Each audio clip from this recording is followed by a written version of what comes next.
It's very weird to me that when you go to take money out of your own bank, you have to pay. When you get a statement, you have to pay. If you go to an ATM machine, there is a fee. When you get checks, there is a fee. And yet, when my money sits there, I get hardly any interest. Thank you. The time for government orders has expired. Déclaration de député. Statements by members. The honourable member for Prince George, Peace River. Thank you, Mr. Speaker. I rise today to recognize the dedicated volunteers of the South Peace Historical Society and the Mile Zero Park Society in Dawson Creek. The hard work and dedication of individuals like Stuart and Margaret Flynn, Anne Haycock, Dave Roberts, Dale Campbell, Walter Shane, Paul Javetkoff, Charlie Parslow, and many others are all great examples of residents working to preserve our region's history. A lot of their effort has gone towards the local Walter Wright Pioneer Village, a historical site that preserves, maintains, and exhibits the heritage of the South Peace. In addition, both the South Peace Historical Society and the Mile Zero Park Society are currently working on the construction and relocation of more historical buildings to expand the Pioneer Village. Mr. Speaker, it is an honor to recognize both of these organizations for their dedication to preserving the cultural heritage of the Peace region of British Columbia.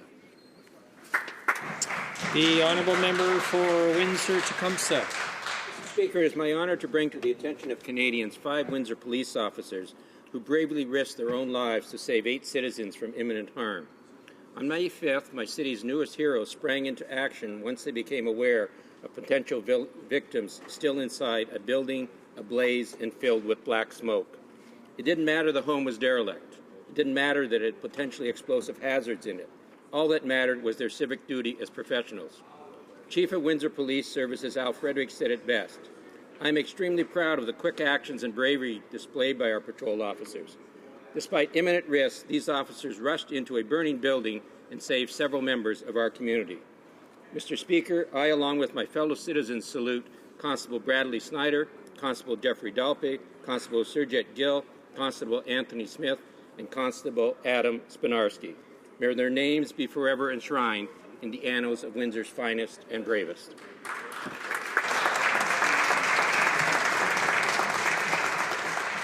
The honourable member for Dufferin-Caledon.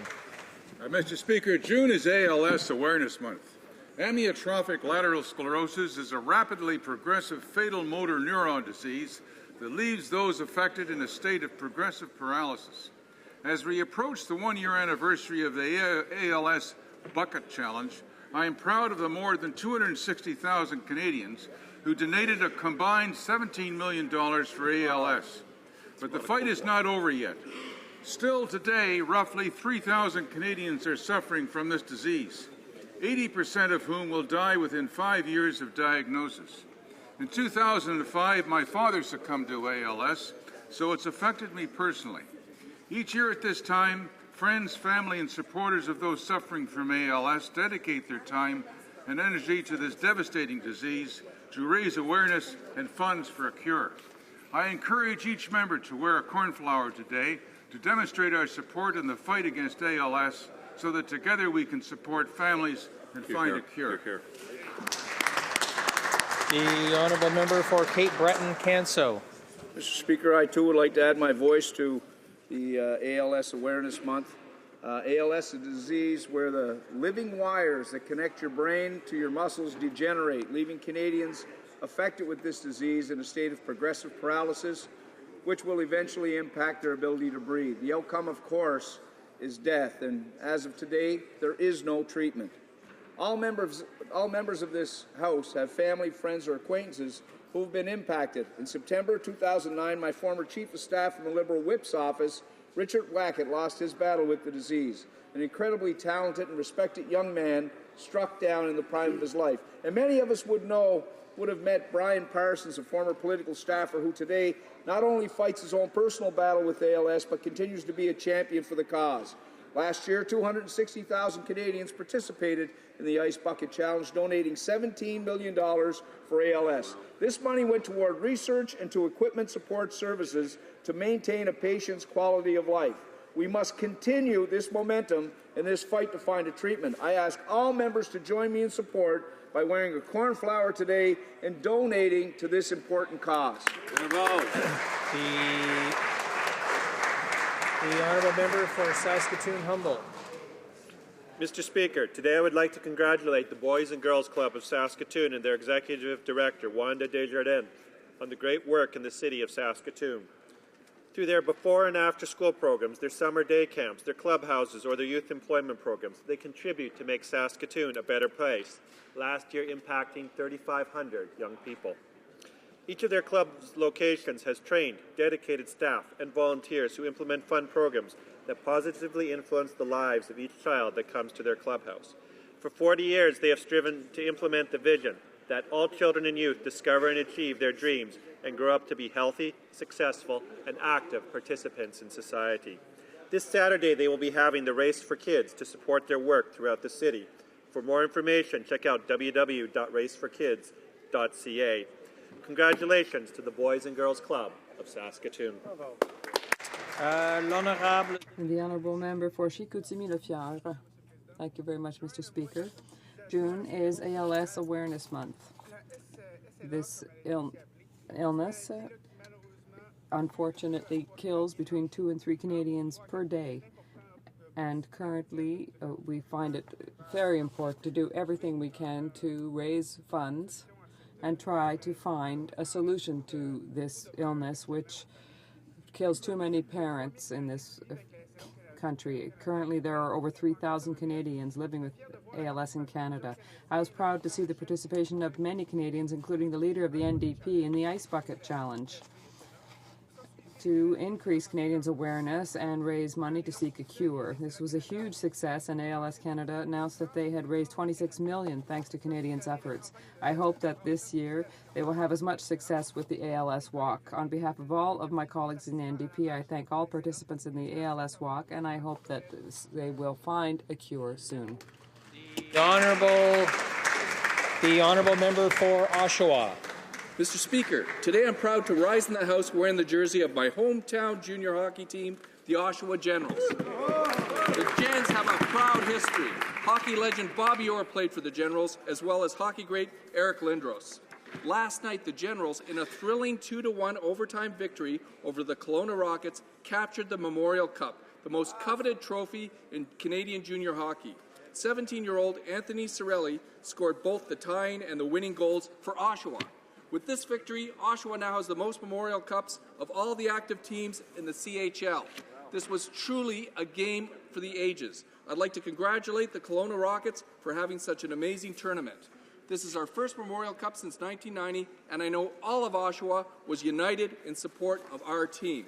I'd like to thank the Oshawa families who billeted players this season, and all the players, their families, the coaching staff for their hard work and dedication in bringing the Memorial Cup back to Oshawa. You have made all of Oshawa proud. Thank you, Mr. Speaker.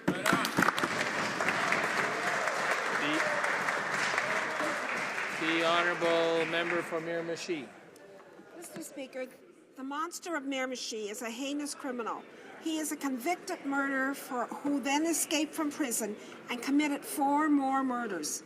We are committed to taking all actions within our power to ensure that he remains behind bars where he belongs.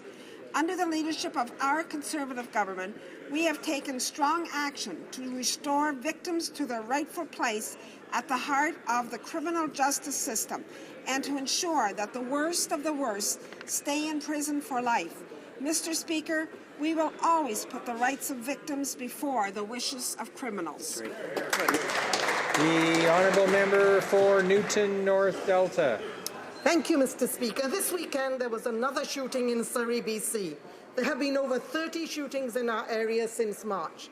Mr. Speaker, over a dozen times since January, I've risen in this House and asked the government to make good on its 2006 promise to put more police on Surrey streets.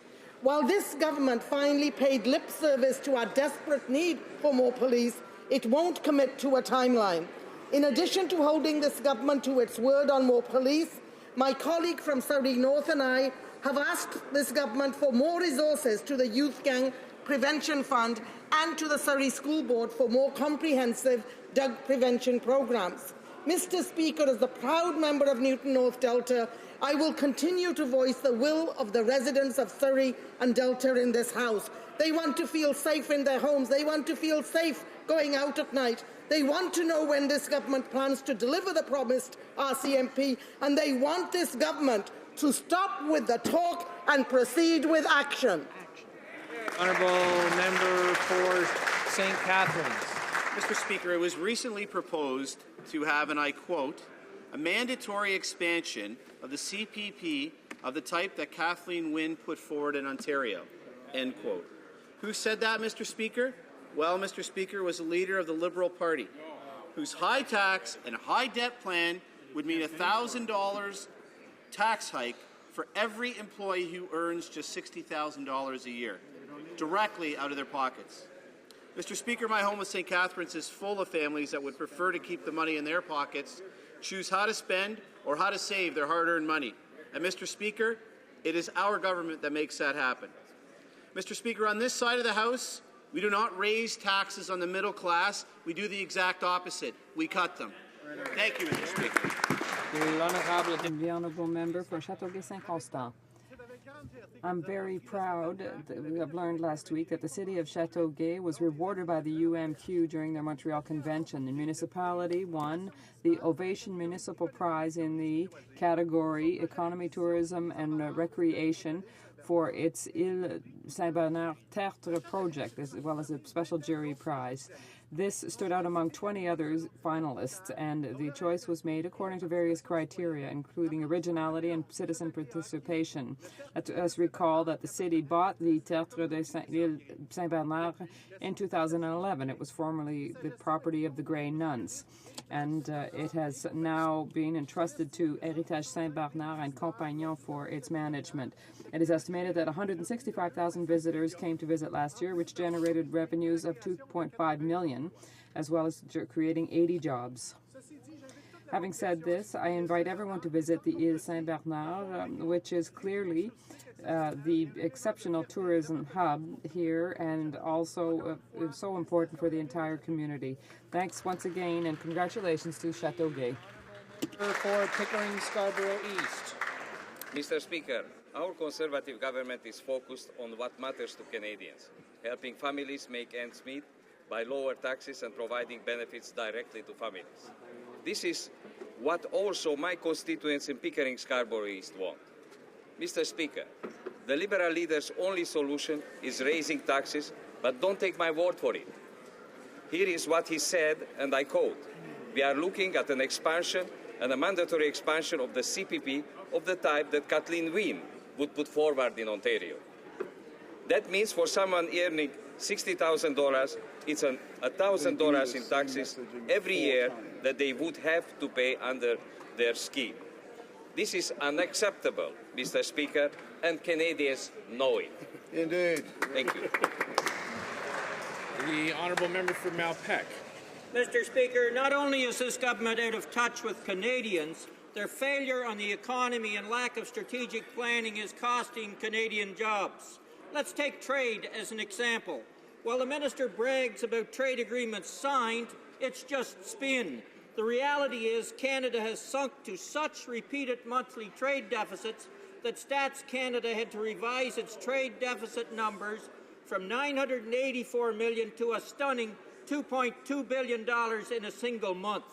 This government's incompetence to utilize trade agreements has led to 42 months of trade deficits out of the past 61. What an abject failure on trade. Every province and territory suffers from the government's failure to expand trade. This is a betrayal of trust of Canadian business and workers have placed in the government to deliver. The numbers tell the truth. They haven't. They are out of touch with reality. It's time for them to go. The honourable member for Don Valley East. Mr. Speaker, my constituents of Don Valley East are astonished that the leader of the Liberal Party wants to introduce a job-killing payroll tax hike on every worker in Canada. For someone earning $60,000 a year, the Liberal leader's plan would cost $1,000, Mr. Speaker. And I want to bring, and I quote, a mandatory expansion of the CPP of the type that Kathleen Wynne put forward in Ontario. We reject that. Our approach is a low-tax plan to secure retirement. We want to keep more money in the pockets of hard-working Canadians. Thank you, Mr. Speaker. The honourable member for London Fanshawe. Mr. Speaker, another week and another Conservative minister abandoned ship. But the Minister of Justice just couldn't resist making one last patronage appointment on his way out the door. The former president of the Newfoundland and Labrador Progressive Conservatives is now a Supreme Court judge. After coming to power promising to end patronage, it looks like the Conservatives are merrily finishing their time in government by imitating John Turner. Just for the boys. No Conservative goes unrewarded. This last member to jump ship brings us to over 30 Conservative MPs who have had enough of serving in that government. And no wonder. It seems every week there's another RCMP investigation into corruption, another Conservative being charged, or another scandal unearthed in the PMO. Well, Canadians have had enough. That's right. Fortunately, on October 19th, they can finally elect an NDP government ready to repair the damage. Canadians can vote for the change that they want, and this time, actually get it. The honourable member for Mississauga-Streetsville. Mr. Speaker, since coming to office, our Conservative government has consistently cut taxes for the middle class. And while we are cutting taxes, the leader of the Liberal Party has proposed, and I quote, a mandatory expansion of the Canada Pension Plan of the type that Kathleen Wynne put forward in my home province of Ontario. That means for someone earning $60,000, that is an extra $1,000 in tax that they will have to pay each year. Well, Mr. Speaker, we on this side of the House think that is unacceptable. Oral questions. Questions round. The honourable member for Halifax.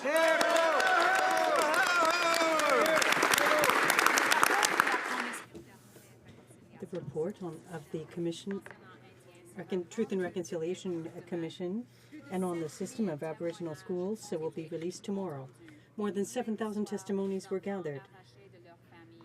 Thousands of stories of children separated from their families, forced to renounce their culture and language, many physically and sexually assaulted, a tragedy in Canada's history. Will the Prime Minister seize his opportunity and finally respond to the call from our First Nations? The Honourable Minister. Mr. Speaker, the record will show that in 2008, the Prime Minister, on behalf of all Canadians, presented an apology to all survivors, their families, the communities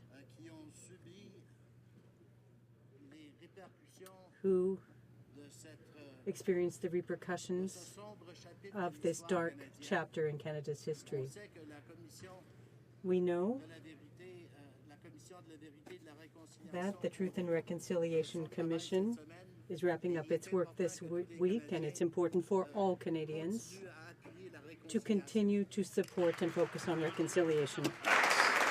Commissioner was clear, quote, it takes more than words. In addition to the apology, there has to be atonement and there has to be action. Hear, hear. The First Nations have been dismayed by this government's failure to embrace reconciliation.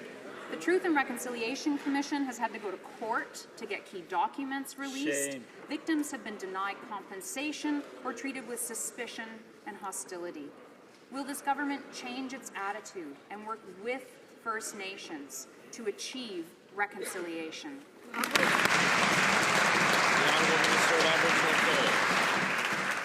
Mr. Speaker, when Prime Minister made a historic apology on behalf of all Canadians in 2008, the government recognized that the Indian residential schools caused great harm and had no place in Canada. While we cannot undo the past, we can learn from it, and we are taking steps necessary to bring closure to the legacy of the Indian residential schools.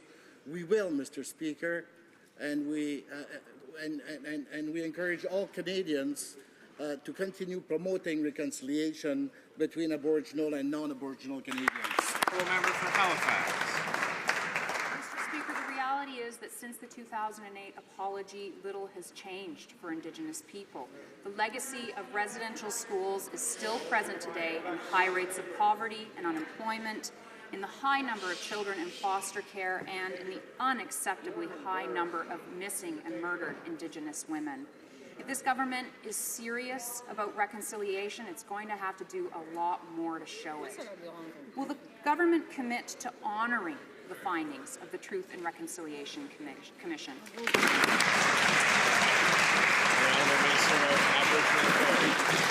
Mr. Speaker, we welcome the work of the Truth and Reconciliation Commission, and we thank the commissioners for their hard work in uncovering and documenting the truth about residential schools in Canada. We look forward to receiving the full report to be able to fully understand and respond to the recommendations.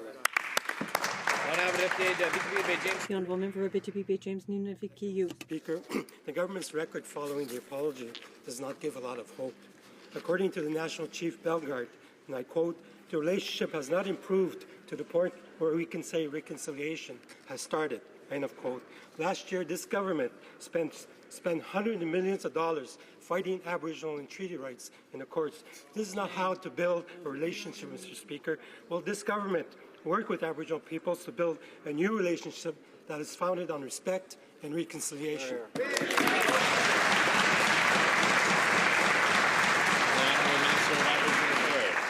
As I indicated, Mr. Speaker, our government remains committed to a fair and lasting resolution to the legacy of Indian residential schools. As acknowledged by the Prime Minister on behalf of all Canadians in 2008, there is no place in Canada for the attitudes that inspired the Indian residential school system to ever prevail again. While this is the Truth and Reconciliation's closing event, the work to heal the relationship between Aboriginal Canadians and non-Aboriginal Canadians needs to continue, and the government will continue to fulfill its obligations as set out in the agreement. The Honourable Member for Abitibi James Nunavik. Thank you, Mr. Speaker. The government must seize this opportunity to review its chronic lack of inaction 20 years after the closure of the last residential school. Education programs for First Nations children receive less money than others. Same thing for health and social services. There can be no reconciliation for people who continue to be treated as second-class citizens. Will the government finally take action so that all children have the same opportunities to succeed? The Honourable Minister. Mr. Speaker, I hope that the record will show that we have taken significant steps to improve the situation for members of First Nations across the country and all Aboriginal peoples across Canada. Recently, in the last budget, for example, proposed a major investment to ensure that children in First Nations communities have the same education and same services as other Canadians. But unfortunately, for reasons beyond our control, we couldn't continue, but we continue to work with First Nations in order to improve this situation. St. Paul's. Mr. Speaker, tomorrow the Truth and Reconciliation Commission will release the long-anticipated report of its important work. Canadians will learn a great deal about the truth of this dark chapter in Canadian history, but essential work lies ahead in order to achieve genuine reconciliation. Will the government commit to follow up the symbolism of the apology with concrete actions to facilitate real healing for the survivors and their families, and to engage all Canadians in the real work of reconciliation? The Honourable Minister of Aboriginal Affairs. Mr. Speaker, as I indicated earlier, we welcome the work of the Truth and Reconciliation Commission, and we thank the commissioners and the survivors who came forward to tell their story, because it was time that Canadians, all Canadians, know the truth about that sad legacy of Canada. The government remains committed to work with First Nations, all Aboriginal peoples across Canada, to address the challenges that we all inherit as a people living in Canada on account of that history. What is important is working in partnership in the future, and that's what we are committed to do. Honourable member from Markham Unionville. Monsieur le Président, les chiffres sont clairs. Mr. Speaker, the numbers speak for themselves. Almost 3/4 of workers in the private sector don't have a pension program from their employer. This government put in place voluntary savings programs, but Canadians still don't have enough savings for their retirement. When will this government listen to what Tent Menzies said and admit that voluntary programs are not enough on their own to create a viable retirement system? The Honourable Minister. Let's be clear. Last week, the Liberal leader said, and I quote, "We're looking at an expansion and a mandatory expansion of the CPP of the type that Kathleen Wynne brought to Ontario. For someone earning $60,000 a year, the Liberal leader's policy is a $1,000 tax hike, $1,000 coming out of their pocket. Mr. Speaker, we're letting the middle-class Canadians choose how they spend and save their money. Right. The Liberal leader's only solution is a tax hike." The honourable member from Markham Union. Well, that's nonsense. But in 2010, the minister's predecessor, Jim Flaherty, said the following, quote, "This is Jim Flaherty. We should consider a modest, phased-in and fully funded enhancement to defined benefits under the CPP." Now, there's a good idea. Right. So why is this finance minister ignoring the advice of his predecessor and, in the words of the Ottawa citizens, offering nothing more than a naked attempt to siphon votes from parties that are offering a thought-through alternative? Can't they do any better than that? The Honourable Minister of State for Finance. Mr. Speaker, it's very clear that the Liberals would now like to distance themselves from what their leader said.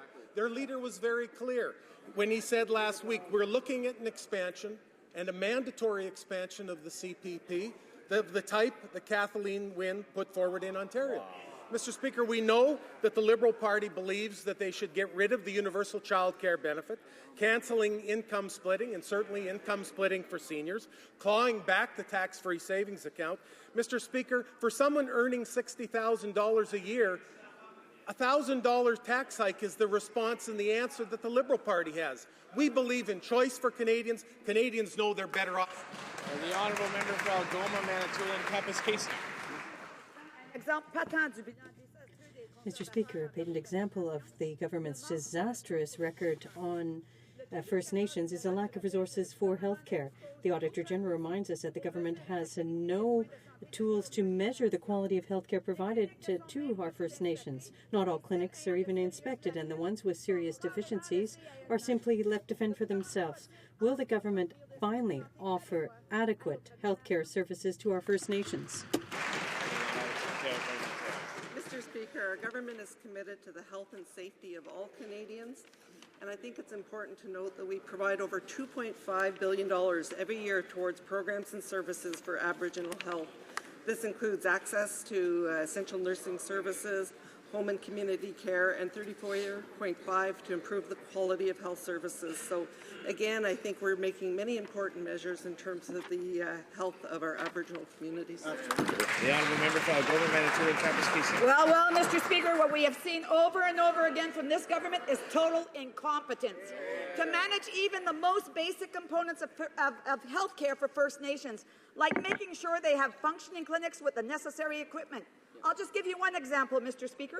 Portable ultrasound machines have finally been ordered for the Anishinaabe Nation, but instead of delivering them to communities where they are needed the most, the government has left them stranded in the Sioux Lookout Depot. Wow. When will the government actually deliver the scanners to the communities that urgently need them? Mr. Speaker, in partnership with our Aboriginal communities, we continue to support in many important measures in terms of the quality of the capital, in terms of the equipment that's needed. And again, I'd like to point out the very important partnership that we do have, and I look in British Columbia as a great example where the First Nations Health Authority is actually assuming some of the responsibilities for those equipment and pieces of care. And the honourable member for Squamish-Lac-Fuca. Mr. Speaker, this government has a real problem delivering for communities, and unfortunately this includes frontline RCMP officers. The horrific incident in New Brunswick last year, which took lives of 3 officers, underlined how dangerously unprepared the RCMP had left many officers, without the right firearms and without appropriate training. The situation is so bad that the RCMP has been charged under the Canada Labour Code. But officers on the ground are still saying necessary changes haven't been made. What will it take to get this minister to act? The Honourable Minister of Public Safety. Mr. Speaker, keeping our streets and communities safe is a priority for our government. While training and procurement are matters that fall under the direct purview of the RCMP, our government supports Canada's laws enforcement agencies with legislative tools, Mr. Speaker, resources like we find in Budget 2015 that the member could support, that they need to get the job done, Mr. Speaker. We're fighting crime, ensuring the safety and securities of our communities, Mr. Speaker. The RCMP has taken action following the report regarding the tragic event that took place a little bit more than a year ago, well, less than a year ago, and they will continue to do so, and I trust in their capacity to protect Canadians and provide their frontline officer with the tools required. The honourable member for Squamish. Recommendations on what needs to be done have been around since Mayerthorpe more than a decade ago. There's no excuse for inaction. Just as with the issue of sexual harassment in the RCMP, where the situation has become so bad that nearly 400 female RCMP officers and civilian staff are joining a class action lawsuit against the RCMP. We're talking about allegations ranging from threats and bullying to sexual assault, all behaviours that have no place in any public organization. How will the government support these victims and make sure that the RCMP's action plan is fully implemented? The Honourable Minister of Public Safety. Mr. Speaker, as regards sexual harassment, our government has a zero-tolerance approach. That is why all members of the RCMP should feel safe and respected among their colleagues and by their superiors. Canadians expect professional, exemplary behaviour.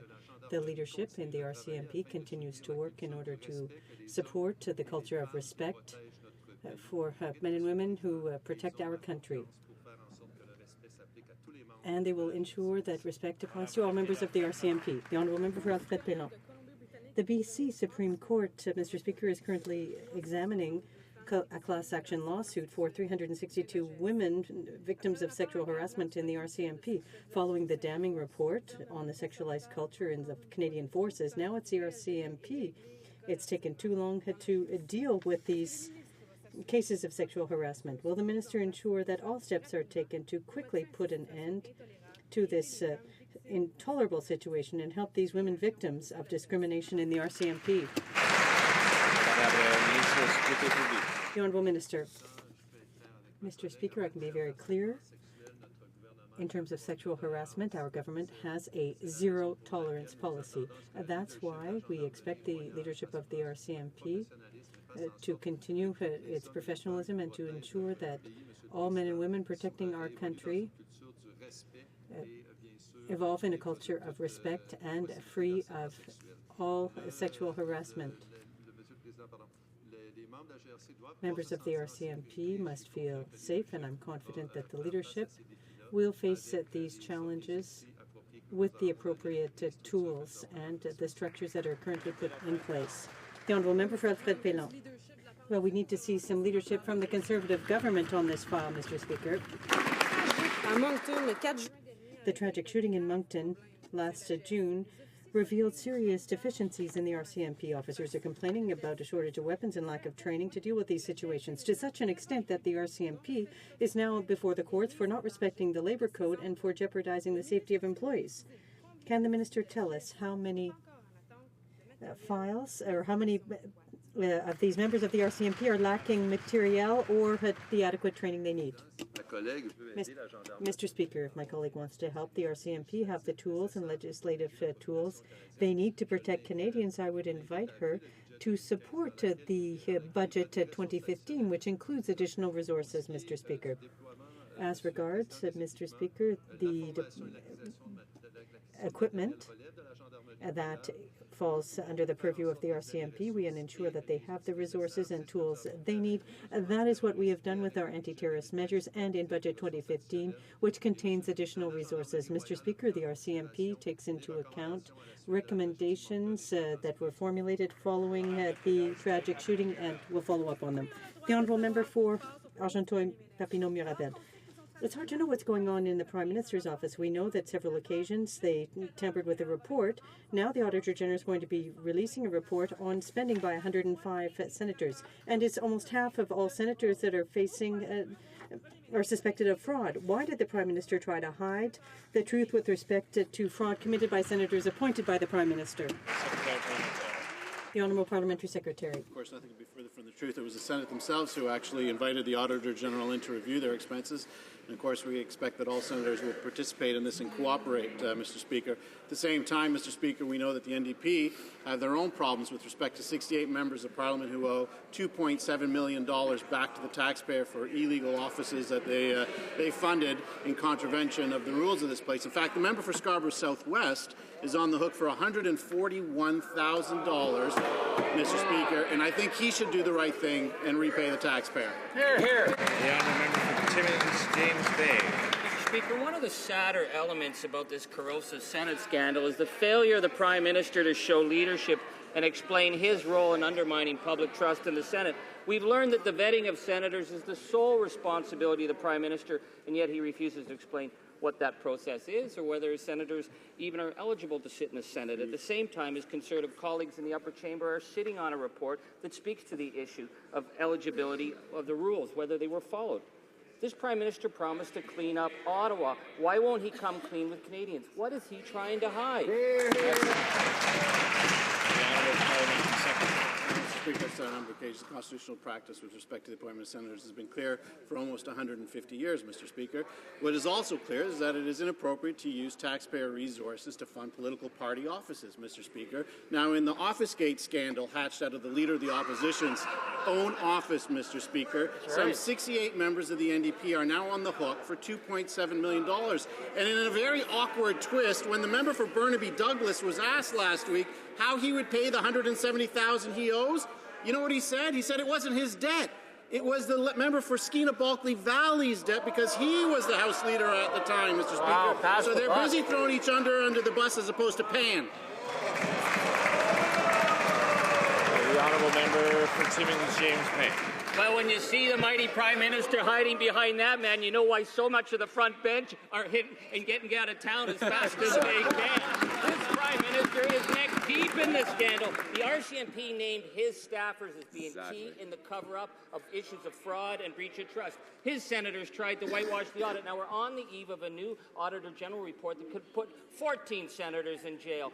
Why won't the Prime Minister stop hiding, come clean with Canadians? How many Conservatives need to be indicted before he will tell the truth about what happened with the cover-up in his office? Very good. The Honourable Parliamentary Secretary.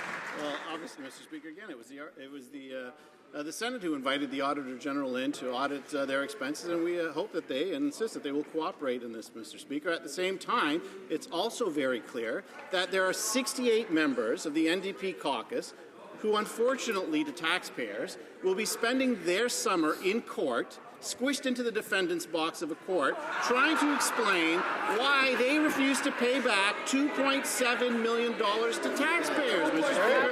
The NDP have a troubling pattern of abuse of taxpayers' dollars, $2.7 million for offices, $1 million for mailings. Just pay it back. The honourable member for Toronto Centre. Mr. Speaker, Friday's GDP numbers showed a 0.6% drop over the first quarter of 2015, a performance rightly described as terrible by a Bay Street economist.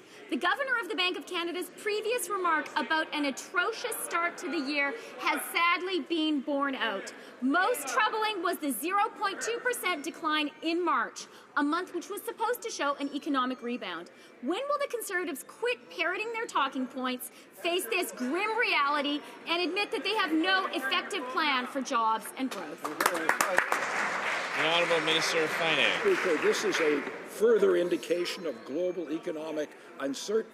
Someone's phone is ringing. I don't know where it's coming from, but well, perhaps a smart young person in the lobby could help them do it, so we don't have to listen to it in here. The Honourable Minister of Finance, I think, was going to answer the question. Mr. Speaker, this is another indication of global economic uncertainty, which the G7 ministers of finance and governors of the central banks discussed in Dresden at the G7 meeting. Since the depths of the recession, we've created over 1.2 million net new jobs. However, the Liberals and the NDP propose to hike payroll taxes, which would kill jobs. The CFIB survey of employers in Ontario said that 69% would have to freeze or cut salaries, and 53% would have to lay off workers if their job-killing plan was introduced. The Honourable Member for King's Heads. Speaker, the Canadian economy hasn't just stalled, it's going in reverse. In fact, we're now halfway to a recession. In response to Canada's bad job numbers, last week TD Bank said, while the headline number was bad, the underlying details were worse. They point to a deep drop in investment, which is bad for future growth. Meanwhile, the finance minister says that to boost growth, you need to make it easier to fire workers. How many more jobs does the minister think we need to lose before the Canadian economy can grow? How can this minister and the Conservatives be so out of touch with this slow growth economy and the challenges it's creating? And the Honourable Minister of Finance. Mr. Speaker, as the member opposite understands, I said no such thing. At the G7 meeting in Dresden, finance ministers and governors of the bank discussed Europe's slow growth. It is especially acute in several countries which have adopted the type of high tax and high deficit policies the Liberal and NDP parties are advocating here in Canada. Our government's low tax plan for jobs and growth will benefit Canadians right across the country. The Honourable Member for Ottawa South. Speaker, the government has no plan for jobs and growth except in the advertising sector. That's not surprising. The entire cabinet is seized with developing slogans for partisan government advertising, and now, get this, every department and agency is forced to shill for the Prime Minister's 24/7 vanity video site. My private member's bill, the Elimination of Partisan Government Advertising Act, debated this morning, could put a stop to all of this right now. With scarce taxpayer dollars, so many real needs in Canadian society, Mr. Speaker, when will the government do the right thing, pass the bill, and stop wasting millions and millions of dollars on taxpayer-funded propaganda? The Honourable Minister of Employment. Mr. Speaker, we are informing Canadians of the valuable services and benefits that are available to them. For example, with the family tax cut and benefits, families can receive almost $2,000 for each child under 6 and $720 for kids 6 through 17. The Liberals have planned to take away that money from parents, and that's why they don't want parents to know about the benefit in the first place. That won't stop us, Mr. Speaker. We're going to go out and make sure 100% of families with kids under 18 know that they are entitled to new benefits that will put money directly in their pockets. The honourable member for Bourne-West-Salaberry. Under the Conservatives, Canadians are working harder but still living from paycheck to paycheck without the ability to save. Despite record profits of billions of dollars, Canadian banks aren't satisfied. Their clients are charged fees to pay their bills and even their mortgages. That's indecent, Mr. Speaker. Transactions are getting more and more expensive. Well, enough is enough. Will the Conservatives finally defend the middle class and impose a mandatory code of conduct on their banker buddies? The Honourable Minister of Finance. Mr. Speaker, our government understands the concerns of Canadians. Canadians who have had enough with banking fees, and that is why we are supporting the opposition motion. Getting rid of banking fees is the kind of measure that we have already included in our consumer protection agenda. And we have promised to move forward with that in the Economic Action Plan 2015. Well, I thank the government for supporting this motion, but let's be clear. When the NDP forced the government to ban pay-to-pay fees, they made an exception for the banks. And as a result, Canadians have had their pockets picked to the tune of upwards of $180 million this year alone. But, Mr. Speaker, we can get the job done now. So, simple question for the minister. Will he agree to pass legislation before the summer so that no Canadian will ever be charged a pay-to-pay fee again?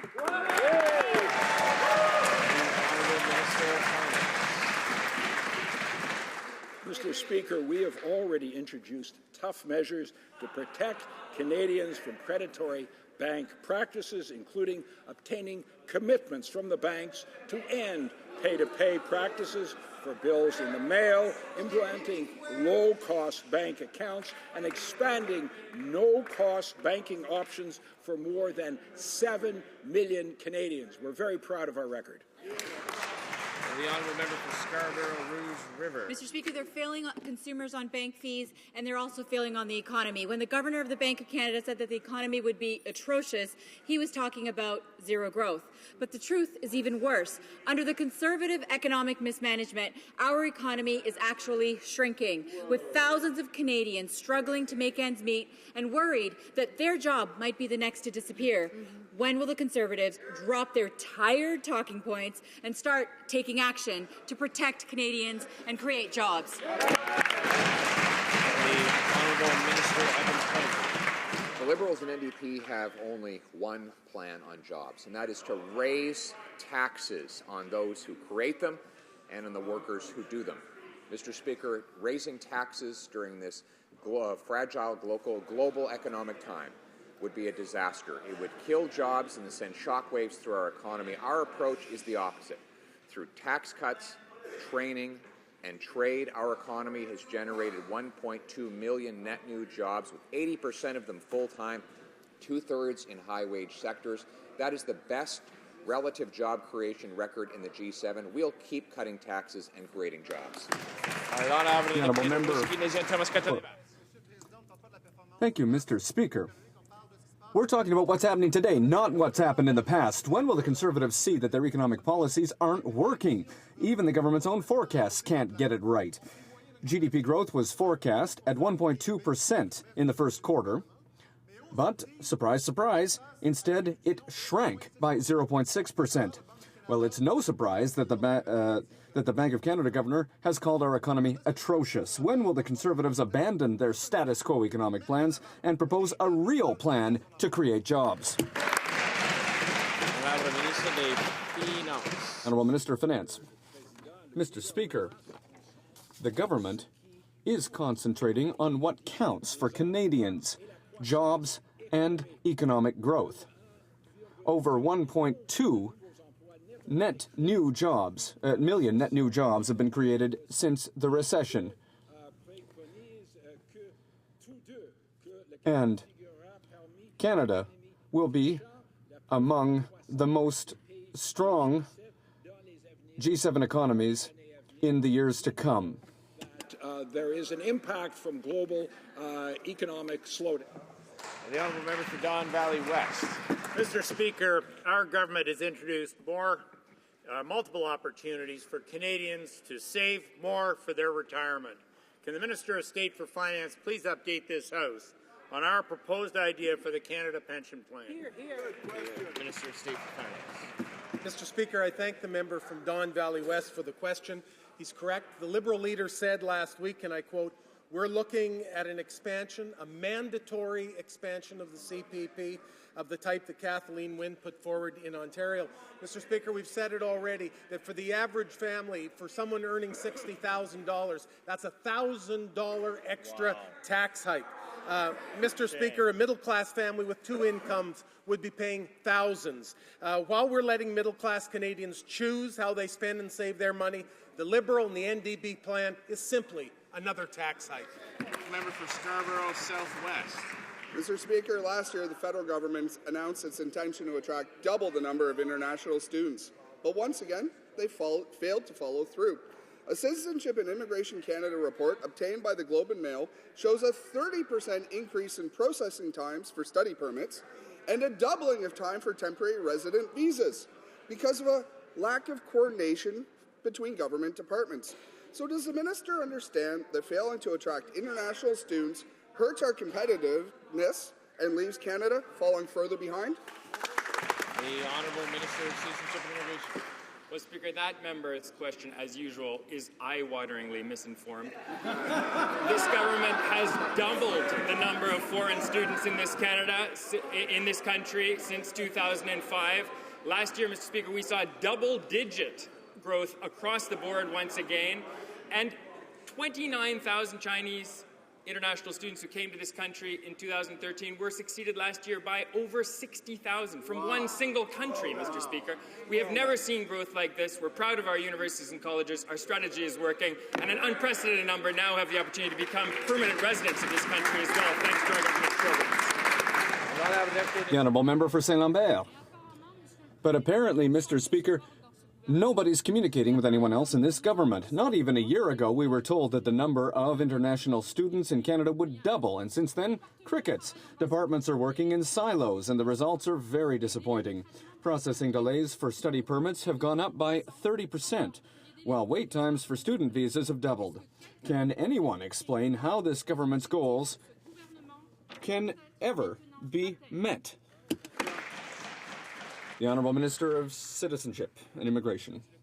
Mr. Speaker, it is utterly ludicrous that in the 4 years since the last election, the NDP could be so badly misinformed on the situation concerning international students. We have doubled the number of international students studying in Canada at our colleges and universities. For China alone, there were 29,000 new students in 2013. In 2014, that number was over 60,000, Mr. Speaker. Our strategy is working very well, and international students have never been, never have so many become permanent residents.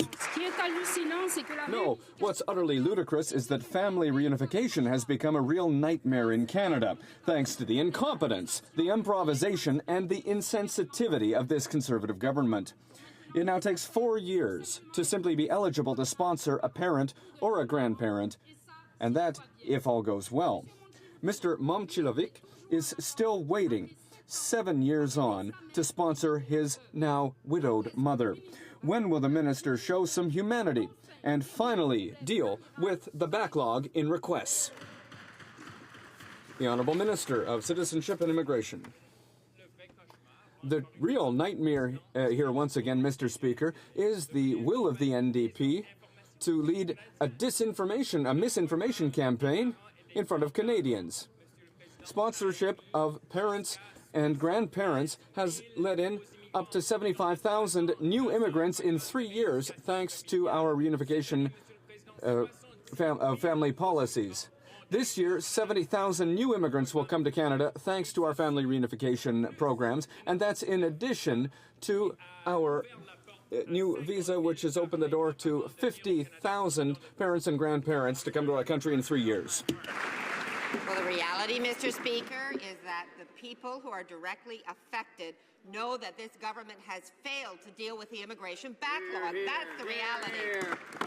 These long delays create havoc for newcomers who just want to come to Canada and build a better life and make a contribution. These delays affect real people. People like Kirsten Mulfinger, who waited 4 months longer than the standard wait time just to renew her permanent resident card. It impacted her job. When will the Conservatives show their humanity, reduce the wait processing times, and make life easier in Canada for immigration families? The Honourable Minister of Citizenship and Immigration. Speaker, that is what we have been doing for 9 years in this country. In our economic immigration programs, there are no backlogs, Mr. Speaker, of the sort that we knew under those Liberal decades of darkness. In fact, under express entry, Mr. Speaker, some new permanent residents are being processed in 2 weeks.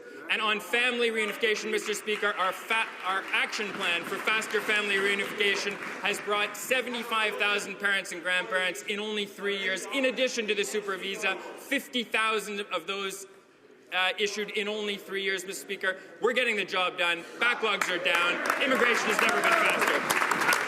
The Honourable Member for Westmount Bill Marie. Mr. Speaker, my question is to the Minister of Foreign Affairs and concerns military sales to Saudi Arabia. As you know, Canada is obliged to screen any military sales to a country whose government has a persistent record of serious violations of the human rights of its citizens. Canada must, in fact, receive assurances that, and I quote, there is no reasonable risk that the goods might be used against the civilian population. Mr. Speaker, have those assurances been asked for, and have they been received by Canada? Good question. Good. The Honourable Minister of International Trade.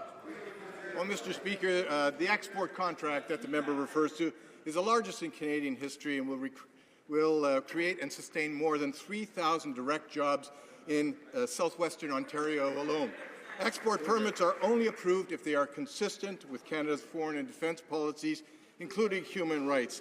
And I can assure the member that such an assessment was done in this case. But of course, it's his leader that has said that they should be abandoning manufacturing in southwestern Ontario. That is something that this government will not do. The Honourable Member for Scarborough-Guildwood. Mr. Speaker, the minister is now committed to a 225 megaton reduction by 2030 of greenhouse gases. Delusionally, she says that her government will reduce its methane emissions for the oil and gas sector and regulate the production of fertilizer. Mr. Speaker, can the minister tell this House precisely how many megatons will be reduced and eliminated by fertilizer regulation and methane regulation, and what's the plan for the rest? The Honourable Minister of the Environment. Thank you, Mr. Speaker. Mr. Speaker, as I announced last month, our government has announced a fair and ambitious target for Canada that is in line with other international countries. We plan to reduce the greenhouse gas emissions by 30% below 2005 levels by 2030, a reduction of 225 megatons. We've also announced regulations in the transportation sector and banned the traditional coal-fired electricity in Canada. Now we're moving on 3 new areas to reduce methane from the oil and gas sector, production of chemicals and nitrogen fertilizers, and regulate emissions from the natural gas-fired electricity. And we're doing the Honourable Member for Surrey North. Thank you, Mr. Speaker. Last week there was another shooting in Surrey. That's 28 shootings in just over 2 months. Every week brings more shootings and more fear in our community. People should not have to live in fear, Mr. Speaker. Immediate action is needed, but the Conservatives are stalling and refusing to commit to a timeline for arrival of new RCMP in Surrey. Will the minister please provide a clear timeline today for the deployment of the new officers in my community? The Honourable Minister of Public Safety. Mr. Speaker, there's a way the member could help the people of Surrey is to support the additional funding we are providing for the RCMP, Mr. Speaker. We're supporting the measures we have put in place, Mr. Speaker, to deal with gang violence, like drive-by shooting, Mr. Speaker, and also, Mr. Speaker, to support the initiative where we are investing millions of dollars into prevention. Why, Mr. Speaker? It's because we stand up like the people of Surrey. We will make sure that their community is safer, and we will continue to pursue our effort with the RCMP. Thank you. The Honourable Member for Newton North Delta. Mr. Speaker, this is a crisis. The community is devastated, and the minister's words offer no solace. Yet the Conservatives have to be pushed every step of the way to take any action at all. we have asked repeatedly in this House for a clear timeline for the deployment of new RCMP officers in Surrey. People in our community deserve a response. They are scared. Will the minister stop playing politics and playing with words and tell us when the new RCMP officers will arrive on the ground in Surrey? Let me be clear, Mr. Speaker. The citizens of Surrey merit way better than the lip service of the Neo-Democrat when comes the time to talk about public safety, Mr. Speaker. I'm proud to stand up with members, Mr. Speaker, who are supportive of preventing gang violence in Surrey, Mr. Speaker, with programs that have proven efficient, working with the government of British Columbia and the school board, Mr. Speaker. We are standing up. We are committed to send 100 RCMP officers, Mr. Speaker, and also, Mr. Speaker, have tough on crime sentences, Mr. Speaker, for those who are threatening the safety of Surrey, Mr. Speaker. When will the NDP stand up with us? The honourable member for Miramichi.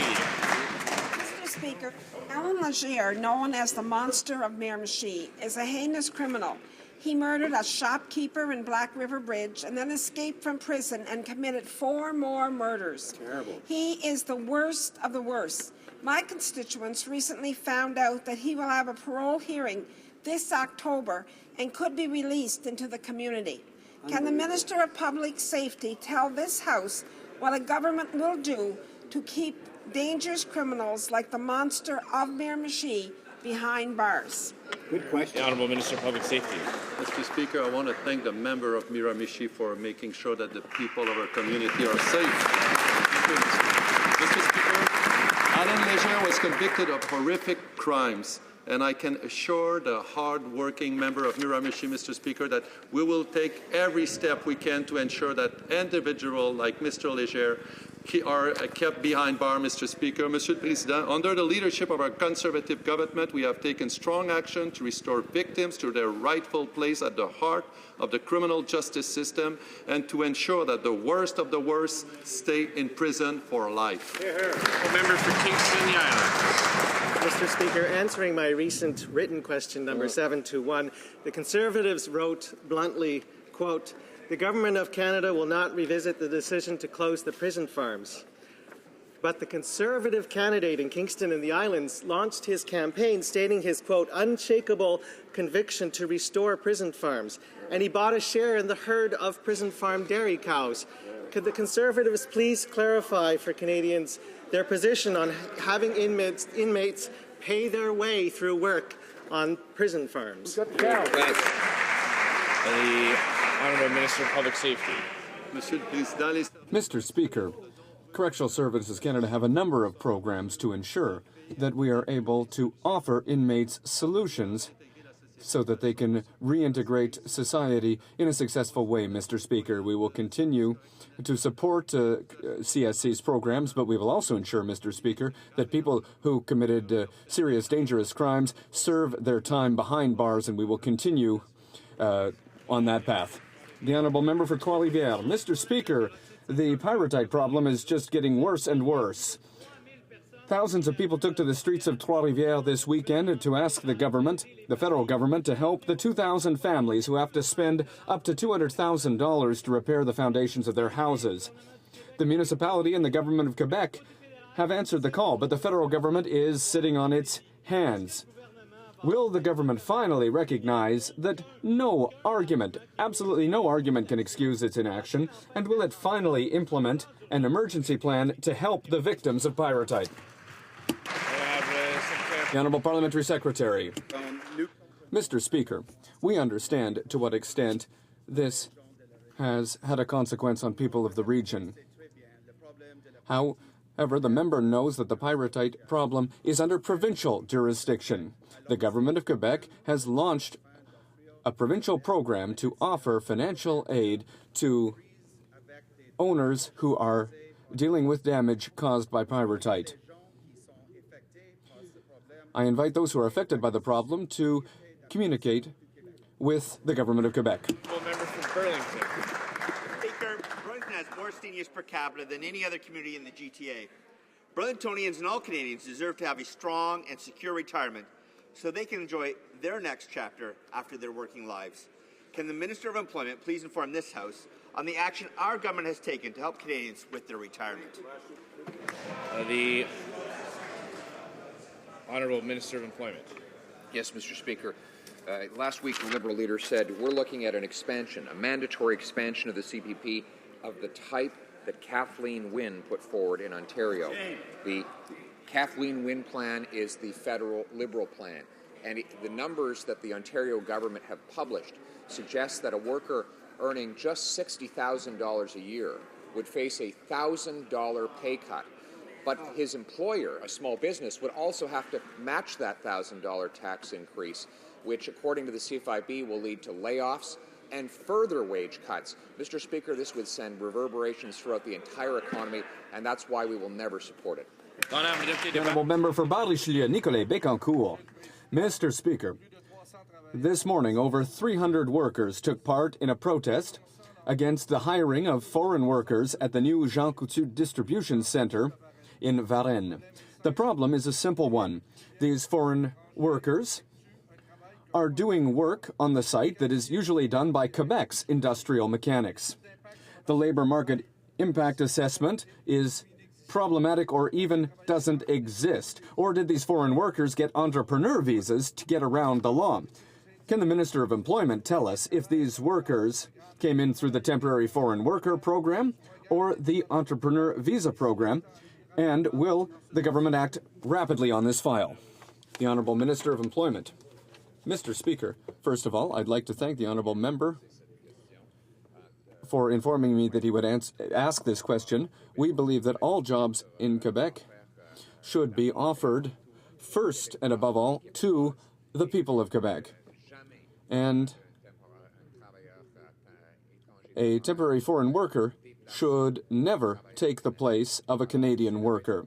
And that is why my department is looking at this file, and as soon as I have all the information, I will share that information with the Honourable Member.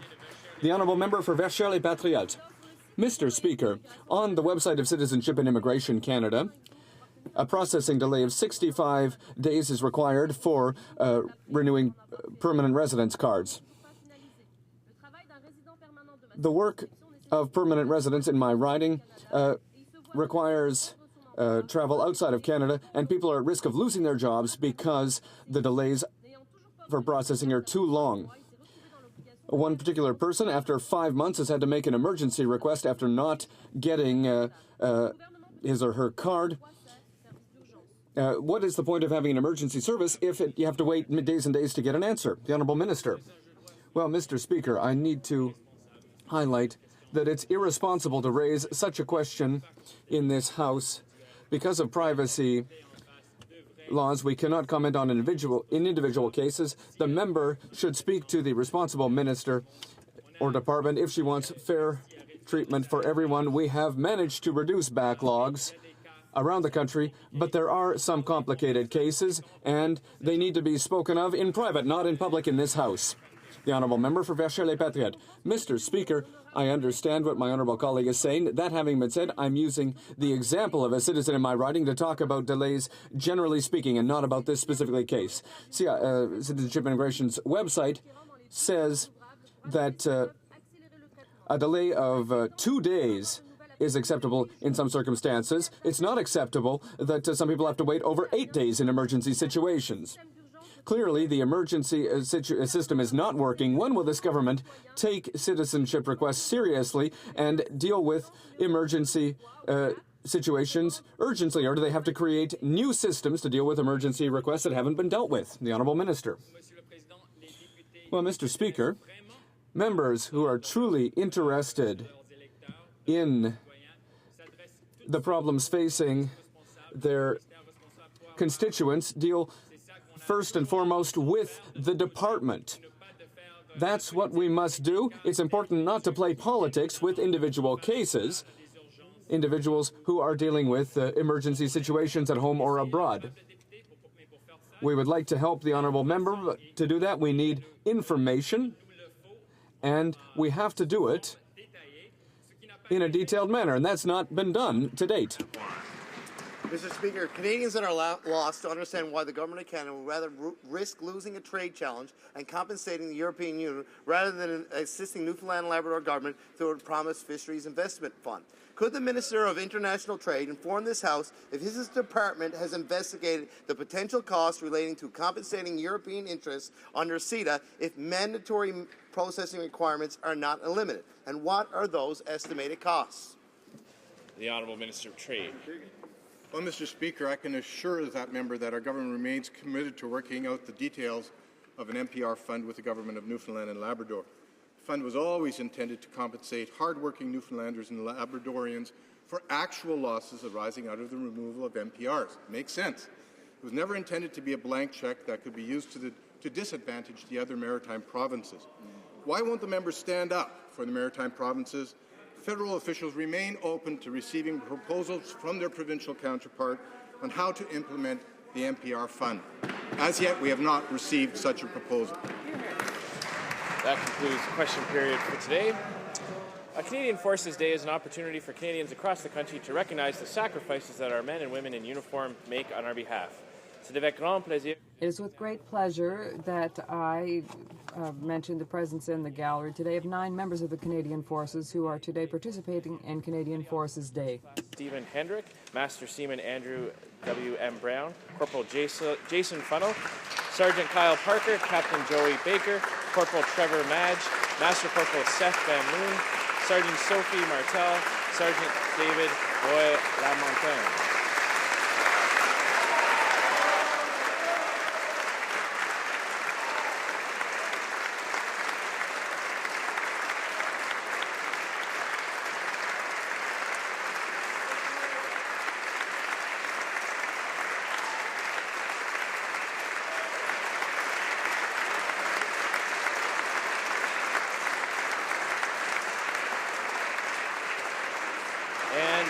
I would also like to draw to the attention of honourable members the presence in the gallery of former students and youth ambassadors participating in the Truth and Reconciliation Commission.